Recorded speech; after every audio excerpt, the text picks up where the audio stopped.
వరదల్లో చిక్కుకున్న నేపాల్కు భారత్ బాసటగా నిలుస్తోంది. సహాయక చర్యల్లో భాగస్వామిగా నిలిచింది. అలాగే ఆహారం, మందులు, నిత్యావసర పదార్థాలతో పాటు తాత్కాలిక వంతెనలు అందించేందుకు సిద్ధమైంది. ఇటు నేపాల్ ప్రళయంపైన కేంద్ర విదేశాంగ శాఖ కీలక ప్రకటన చేసింది. ఇప్పటివరకు ఉన్న సమాచారం ప్రకారం నేపాల్ వరదల్లో 288 మంది భారతీయులు గల్లంతైనట్లు ప్రకటించింది. వారికి భారత్ బాసటగా నిలుస్తోంది. నేపాల్కు ముఖ్యంగా సహాయక చర్యల్లో భాగస్వామిగా భారత్ నిలుస్తోంది. అలాగే వారికి కావాల్సినటువంటి ఆహారం కానీ, మందులు, నిత్యావసర పదార్థాలతో కూడినటువంటి తాత్కాలిక వంతెనలు కూడా అందించేందుకు సిద్ధమైంది. ఇటు నేపాల్ ప్రళయం పైన కేంద్ర విదేశాంగ శాఖ కూడా కీలక ప్రకటన చేసింది.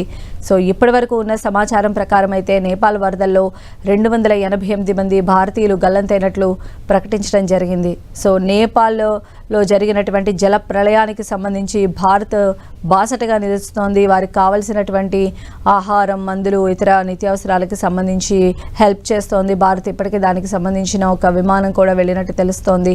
అదేవిధంగా మొత్తం అక్కడ వంతెనలు కూడా కొట్టుకుపోయినటువంటి పరిస్థితి మనం చూస్తూ ఉన్నాము. అందుకని అక్కడ తాత్కాలిక వంతెనలు కూడా అందించేందుకు భారత్ సిద్ధమైనట్టుగా తెలుస్తోంది. సో ఇప్పటికే మన ప్రధాని అదేవిధంగా కేంద్రం కూడా చాలా అలర్ట్గా ఉంది. అక్కడ చిక్కుకుపోయినటువంటి భారతీయుల క్షేమ సమాచారం, అదేవిధంగా గల్లంతైనటువంటి వారికి సంబంధించిన వివరాలు ఎప్పటికప్పుడు అప్డేట్ చేస్తూ ఉన్నారు. టోల్ ఫ్రీ నెంబర్స్ కూడా అందుబాటులో ఉండేలాగా అరేంజ్ చేస్తూ ఉన్నారు. కేంద్ర విదేశాంగ శాఖ కూడా కీలక ప్రకటన చేసింది. ఇప్పటి వరకు కూడా నేపాల్కి వెళ్ళినటువంటి 288 మంది భారతీయులు గల్లంతైనట్లు అఫీషియల్గా అనౌన్స్ చేశారు. 288 Indian nationals who remain uncontacted.